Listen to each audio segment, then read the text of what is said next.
Okay, so hi guys. So I was working on this problem. It was getting a little bit messy, I'm not gonna lie to you. Um, and this was our original problem. We want to evaluate the indefinite trigonometric integral for this. This is the rule that we're using. I went ahead and just, because I had previously recorded this, but I'm redoing it because I feel as though I made it too complicated. But this is the rule that we're using, and I went ahead and rewrote it here again. If this power of sine is odd, 2k plus 1, save one sine factor and use sine squared of x equals 1 minus cosine squared of x to express the remaining factors in terms of cosine. Okay, we're gonna go ahead and just start over because this was just, no. This was our original integral. Basically, our original integral, and I'm going to rewrite it. It was the integral of sine cubed of x cosine squared of x dx. Okay. And I went ahead and used this rule here. So basically, what we're going to do here is we're going to go ahead and do the following. So basically this is going to be sine to the 2 times k, because k is really, it's really 1 because it's cubed. So we're going to put times 1 there, then plus 1, and then cosine to some power, so it's going to be squared of x dx. Oh, and I always forget to put the x here, of x cosine squared of x dx. Okay. Now, of course, that's the integral there. This is the rule. So like I said, this is the rule we're using for this.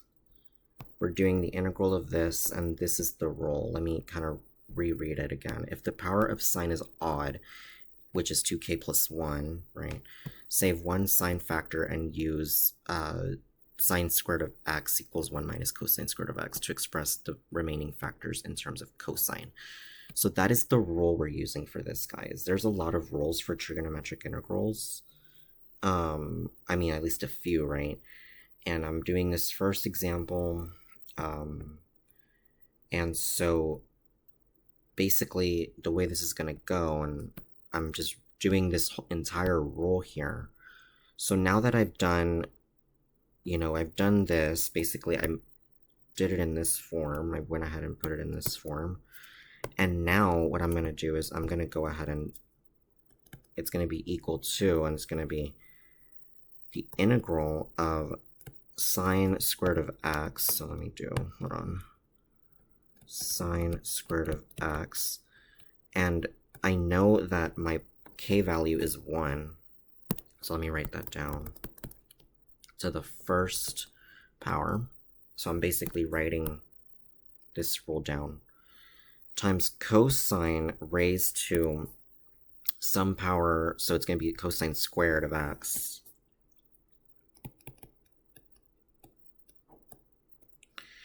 And then times, and we're going to do this last part, sine of x dx. Now, the idea is that we need to turn this stuff here into, we need to use that identity of sine squared of x equals 1 minus cosine squared of x. So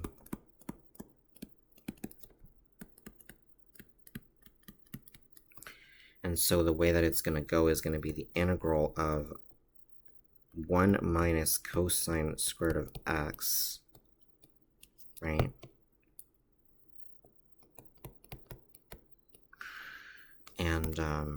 And so then So this is what this is, right? And so times cosine squared of x, right? Square root of x times sine of x dx, right?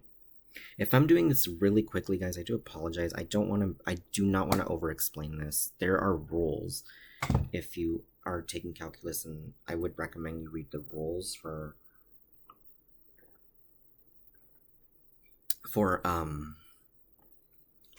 you know, these rules that they're giving you, because this is really from my calculus textbook that I'm using.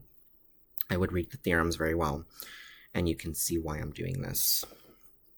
I'm not going to really explain the theorem and everything, because this video would be a lot longer if I did that, and I don't want to make it too long. So this is going to be the integral, and we're going to do, so we're now going to use substitution. So the other idea of this is this part, which says then let u equal cosine of x. So now u, so basically we have the integral of 1 minus cosine squared of x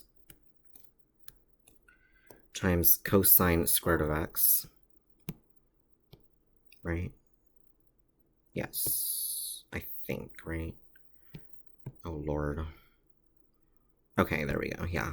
And then basically we're going to do times cosine squared of x. Sorry for my handwriting, guys. It's so crappy today. And then times basically sine of x dx. And we're gonna make, the reason why I'm rewriting it is so I can say this. We're gonna make this equal to u. Oh, actually, I'm sorry. We're gonna so we're gonna do this actually. Give me a second, guys. Let me write it down. So now the idea is we're gonna go ahead and make u equal to cosine of x. So again, we're gonna do the following. We're gonna make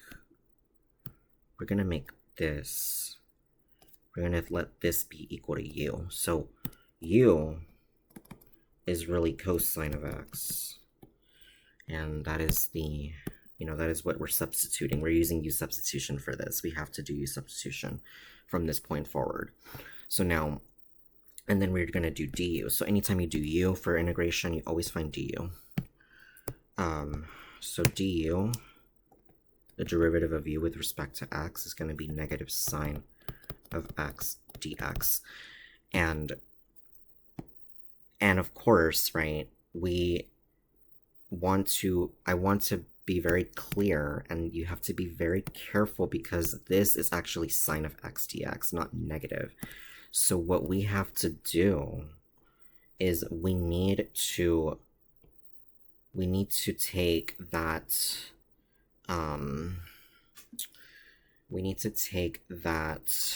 how do I say it, that's negative out.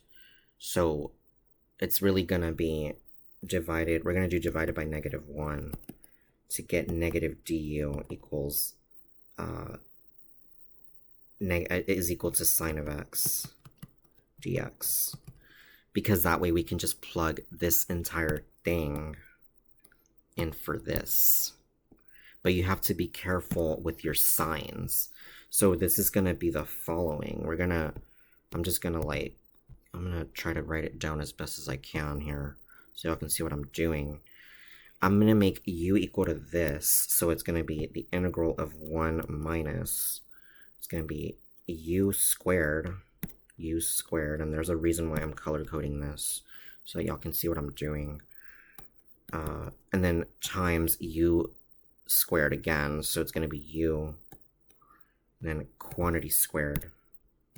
So again, what's highlighted in blue like this is really what I'm putting in for this stuff here.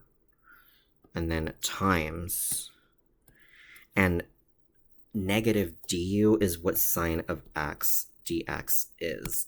So this entire part is really negative du. Okay, so we're gonna put